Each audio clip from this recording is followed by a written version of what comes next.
Hi అండి అందరికీ welcome to అమ్మో కిచెన్ వరల్డ్. అందరు ఎలా ఉన్నారండి? నేనైతే చాలా బాగున్నానండి. మీరందరూ కూడా ఆరోగ్యంగా ఆనందంగా ఉండాలని ఆ భగవంతుని నేను మనస్ఫూర్తిగా కోరుకుంటున్నానండి. ఈరోజు మన వ్యూయర్స్ కోసం మన ఇండియన్ స్టైల్లో లెమన్ రైస్ ఏ విధంగా చేసుకోవాలి, అలాగే దీనికి కావాల్సిన ఇంగ్రీడియంట్స్ ఏంటో చూపిద్దామని చెప్పి ఇలా మీ ముందుకు వచ్చానండి. లంచ్ బాక్స్కి ఇంకా మన దగ్గర ఎక్కువ టైం లేనప్పుడు చాలా ఈజీగా ఈ లెమన్ రైస్ని మనము ప్రిపేర్ చేసేసుకోవచ్చు అండి. మరెందుకండి ఆలస్యం, వీడియోలోకి వెళ్ళిపోదాము. లెమన్ రైస్ చేయడానికి కావాల్సిన ఇంగ్రీడియంట్స్ ఏంటో చూసేద్దాం, వచ్చేసేయండి. ముందుగా రైస్ని మనము నీట్గా క్లీన్ చేసి ఒక అరగంట లేదా ఒక 1 అవర్ మన టైంని బట్టి నానబెట్టుకుని పక్కన పెట్టుకోవాలండి. అలాగే కొద్దిగా పచ్చిశనగపప్పు, ఇంకా కొద్దిగా శనగ పలుకులు, అదేవిధంగా సన్నగా కట్ చేసి పెట్టుకున్న అల్లం ముక్కలు, కొద్దిగా జీలకర్ర, అదేవిధంగా కొద్దిగా కరివేపాకు, పొడుగా కట్ చేసి పెట్టుకున్న పచ్చిమిరపకాయ ముక్కలు, అలాగే కొద్దిగా ఆవాలు, కొద్దిగా పసుపు, టేస్ట్కి తగినంత సాల్ట్, అదేవిధంగా నిమ్మకాయ ముక్కలు. నేను ఈ గ్లాస్తో రైస్ తీసుకున్నానండి, కాబట్టి ఒక గ్లాస్ రైస్కి 2 గ్లాసుల వాటర్ అనేది వేసుకొని నానబెట్టుకోవాలి.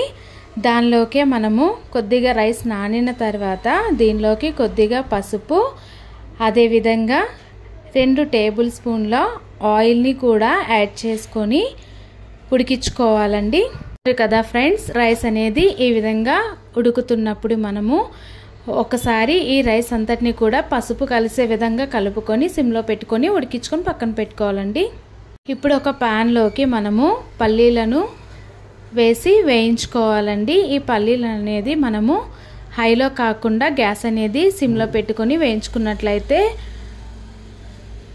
వేగుతాయండి. ఇప్పుడు దీనిలోకే మనము ఆయిల్ని యాడ్ చేసుకోవాలండి. ఈ ఆయిల్ అనేది హీట్ అయిన తర్వాత ఈ ప్యాన్లోకి మనము ముందుగా పచ్చిశనగపప్పుని వేసి వేయించుకోవాలండి. దానిలోకే అల్లం ముక్కలను కూడా వేసుకోవాలి. ఇప్పుడు కొద్దిగా జీలకర్ర, అదేవిధంగా ఆవాలను కూడా వేసి వేయించుకోవాలండి. 2 నిమిషాలు వేగిన తర్వాత మనము ముందుగా పొడుగా కట్ చేసి పెట్టుకున్న పచ్చిమిరపకాయలను కూడా ఇదే టైంలో వేసుకోవాలండి. పచ్చిమిరపకాయలు వేసిన తర్వాత గ్యాస్ అనేది సిమ్లో పెట్టుకొని పచ్చిమిరపకాయలను ఈ విధంగా వేయించుకోవాలండి. ఇక్కడ చూసారు కదా, ఆయిల్లో పచ్చిమిర్చి అనేది బాగా వేగిపోవాలండి. మీరు ఇక్కడ అబ్జర్వ్ చేసినట్లయితే పచ్చిమిరపకాయ అనేది ఈ విధంగా వేయించుకోవాలండి.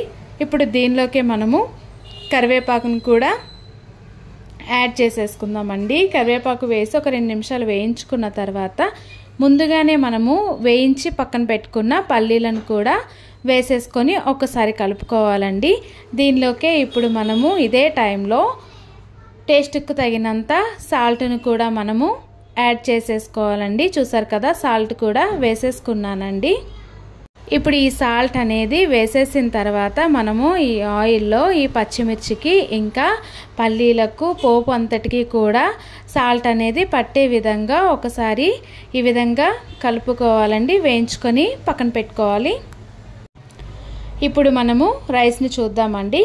ఉడికించుకున్న తర్వాత ఒక 5 నిమిషాల పాటు రైస్ అనేది మనము గాలిలో ఆరబెట్టుకోవాలండి. ఇక్కడ మీరు అబ్జర్వ్ చేసినట్లయితే రైస్ చూసారా ఎంత చక్కగా ఉడికిపోయిందో.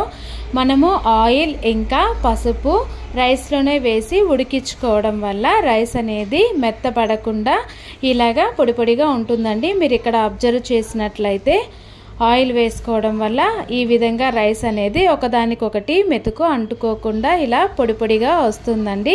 ఈ రైస్ అంతటిని కూడా ఒకసారి ఇలా విడదీసుకున్న తర్వాత దీనిలోకి మనము ముందుగానే తయారు చేసి పెట్టుకున్న తాలింపును అనేది ఇందులో వేసుకోవాలండి. చూసారు కదా, ఈ పోపులు అనేవి ఇందులో వేసేసుకున్న తర్వాత రైస్ అంతటిని కూడా ఒకసారి ఈ విధంగా కలుపుకోవాలండి.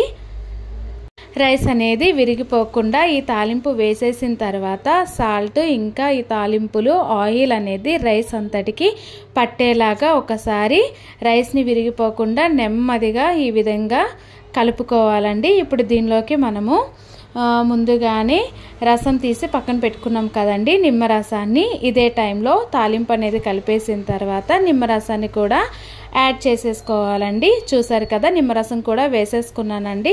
నిమ్మరసం వేసేసిన తర్వాత ఒకసారి ఈ రైస్ అంతటిని కూడా ఈ విధంగా కలుపుకోవాలండి. ఈ విధంగా కలుపుకున్న తర్వాత మనము సాల్ట్ అనేది చెక్ చేసుకొని ఒకవేళ సాల్ట్ అనేది సరిపోకపోతే కొద్దిగా నిమ్మరసంలోని సాల్ట్ అనేది వేసుకొని కలుపుకోవాలండి.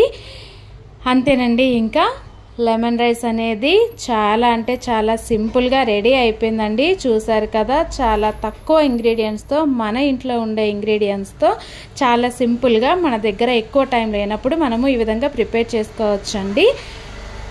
వీడియోస్ కనుక మీకు నచ్చినట్లయితే నా ఛానల్ని సబ్స్క్రైబ్ చేసుకోండి. అలాగే మీకు ఏదైనా రెసిపీ తయారీ విధానం కావాలి అనుకున్నట్లయితే కామెంట్ సెక్షన్లో కామెంట్ చేయండి. మరెందుకండి ఆలస్యం, మీరు కూడా నాలా ట్రై చేసి ఎలా వచ్చిందో కామెంట్ సెక్షన్లో కామెంట్ చేయండి. ఛానల్ని సపోర్ట్ చేయండి ఫ్రెండ్స్.